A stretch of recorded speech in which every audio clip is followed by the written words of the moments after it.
How great is this sport? Is it not the best in America? You've got the fans. You've got the passion. And oh yeah, the upsets. Come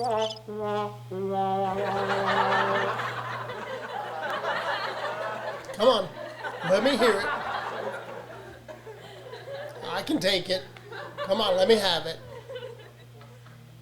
Because I bleed crimson before, during, and after, especially after a loss.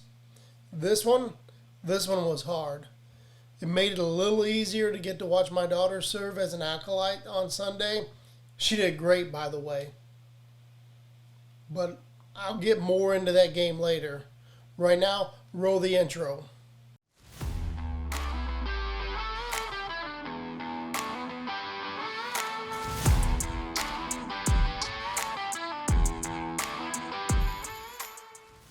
Welcome into Talking Sports with JP. This is my Week 2 recap. Let me tell you, top stories of the weekend. Number one is all about that Texas-sized revenge. The Longhorns got their revenge for that 1-point loss a season ago. So at the end of the game, I thought it was outstanding when Quinn Ewers was being interviewed. You know, a game like this leaves you asking two questions.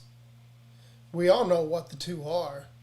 The first one was kind of directed at Quinn. I love how he didn't answer it, or at least he didn't straight up give a yes or no answer, which is what the question leads to. Is Texas back? And the other question, is the dynasty dead? Let me put it like this. If you have to ask one or two of those questions, either or, the answer may be surprising to some of you, but in my opinion, the answer is the same. It's week 2. The answer to that is no, not yet. There's still work to be done on both sides of the ball and for both teams to continue the success or to get back to that success. Story 2. The ACC and its continued dominance outside of their conference. Last week we talked about ACC versus SEC. Well, they did it again this week as Miami invited Texas A&M to come into town and beat them. Texas A&M was ranked, which is a huge win for the Hurricanes. If the season, this win and the way the ACC is playing right now, if it continues at the end of the season the way it is right now, I don't know about you, but I'm pretty excited about bowl season because this year we may get the type of matchups that doesn't make us want to just eat and sleep our way through. You know, bowl season. There might be some competition this year outside of what we like to think of as the New Year's 6 games. Story number 3. You know, we all know the saying, if it ain't broke, it don't need fixed. Well, week 2 and week 1, the SEC looks like it might be a little bit broken. And according to the ESPN stats and information team, this is the first time since 2002 that Alabama, LSU, and Florida, all three have a loss before week 3 begins. Oh, let's not forget that the SEC also has the 2-time reigning defending national champions in the Georgia Bulldogs. But that gauntlet of a schedule that the Bulldogs have this year, I don't know. It's not quite there. And it doesn't quite make it seem as if it just means more. Now, let's go ahead and get into the takeaways from my top 7 teams this week. It was another slow start for the Georgia Bulldogs as they bookend the scoreboard with zeros. Although the second and third quarter, they looked really good. It looked like that vaunted defense was going to pitch a shutout till a 15-yard drive right at the end of the third, beginning of the fourth quarter. It resulted in a field goal for the Cardinals. The offense is struggling to start the first quarter.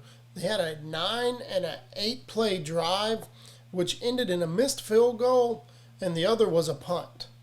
Special teams was the match that lit the fire. In the second quarter, with a 69-yard punt return for a touchdown. The defense was a no-fly zone in the second with 3 interceptions, resulting in 3 touchdowns by the offense. My number 2 team this week was Alabama, and it was supposed to be the main course, and it was. It was a great game. The results didn't end the way that I predicted. Well, I guess it kind of did because I said by 10, but I said Bama by 10. My biggest takeaways, Texas dominated that game. The entire game. They showed up ready to play. Alabama had penalties. Everywhere there were penalties. 2 of them actually took touchdowns off the board. And then the Alabama turnovers. I talked about last week those 2 turnovers that the defense had.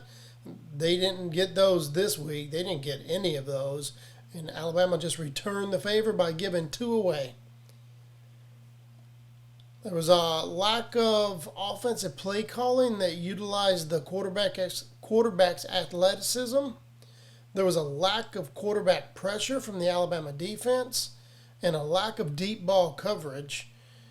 I could keep going, but I promised to keep each team under 3 minutes. But I'm pretty sure everything that I said back at the preview that had to go right is what went wrong. In the first half, where was the Jalen Milroe run package? Where was that week 1 movement that we seen with the RPOs, the play action, something to do other than just hand the ball off or turn the ball over? Milroe played like that. Milroe played like I feared, which was going to be like that previous Jalen did his sophomore year. Progressions from receiver 1 to receiver 2 and so forth just didn't seem to happen all night. He was locked into his number 1 receiver, and it showed on those 2 interceptions. The defense played pretty good there in the first half. They gave up 1 deep pass for a touchdown, but there wasn't much they could do there. Texas did get bailed out with 2 big penalties that extended drives, but both of those penalties were good calls. There was no reason to argue those. They did struggle in the red zone, though, something they're going to fix going forward. It's going to result in more points for them, especially as they go into Big 12 play, which is going to be crucial because 2 missed field goals as a result of red zone trips, that won't cut it. But the defense, they played great. They confused Milroe all night. The second half, the story for Alabama's offense was penalties. They will kill a drive. You had illegal snaps. You had holding that resulted in forced a field goal. The Tide defense played great on their first drive in the second half in which they stopped the Texas offense. It took until late in the third quarter before we seen a big pass play out of Alabama. And boy, was it ever. It was a 49-yard pitch and catch to Jermaine Burton for a touchdown that led to the Tide taking the lead. In the third quarter, it was all about Bama, and I thought that the Tide was going to end up putting a vice grip on Texas come the fourth quarter. But here comes Quinn. By the way, the whole game, Alabama only led 1 minute and 9 seconds. That's all. That is all they led by. For someone that said 0 for 6 was what Quinn Ewers was the week before on the deep ball, boy, did I make a mistake. It was like he was trying to hit the Goodyear blimp with some of those throws, but they just dropped right in there. 32-yarder to start the second half, and then a 50, 31, and 39-yard throw all in the fourth quarter. For a moment, it was as if there was no quit in Bama going down 4. They threw an interception, gave a short field, went down 11, They came out on their next drive and drove 75 yards to score a touchdown and the 2-point conversion to pull within 3, only to roll over and let the Longhorns go 75 yards themselves and retake a 10-point lead. Bama couldn't tackle in the fourth quarter. Quinn Ewers looked calm, cool, collected the entire game in the pocket, while the Alabama secondary got burned all night. It seemed as if the pass rush, well, I guess it didn't seem, it actually was non-existent for the Tide. I said after week 1 that Alabama looked in mid-season form. Well, that was not the case this week. This Bama squad could easily lose 4 games. Ole Miss, A&M, and Tennessee will be using this game tape to ensure their success when it comes time to play the Tide. My number 3 team this week was the Michigan Wolverines. Their quarterback, J.J. McCarthy, was near perfect on Saturday. 22 of 25, 278 yards, and 2 total touchdowns. Slow start when it comes to scoring versus competition like this through 2 weeks. It can't happen when you come to play the big boys.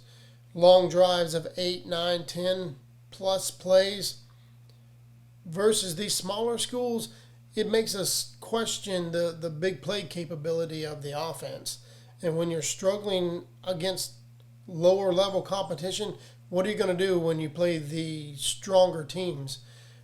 Drives like this are great at the end of the game to kill the clock. But to start the game, it makes us wonder if that big play is going to happen against top competition. Something I didn't agree with is that midway through the second quarter there was a 4th and 2, up 14-0, and Michigan decided to go for it. That decision made no sense to me. At that point, you're up 14-0. Get your kicker in the game and let him get a game time rep in and go up 17-0. Another question about the offense is, where did it go in the fourth quarter? Not even a field goal? A 0?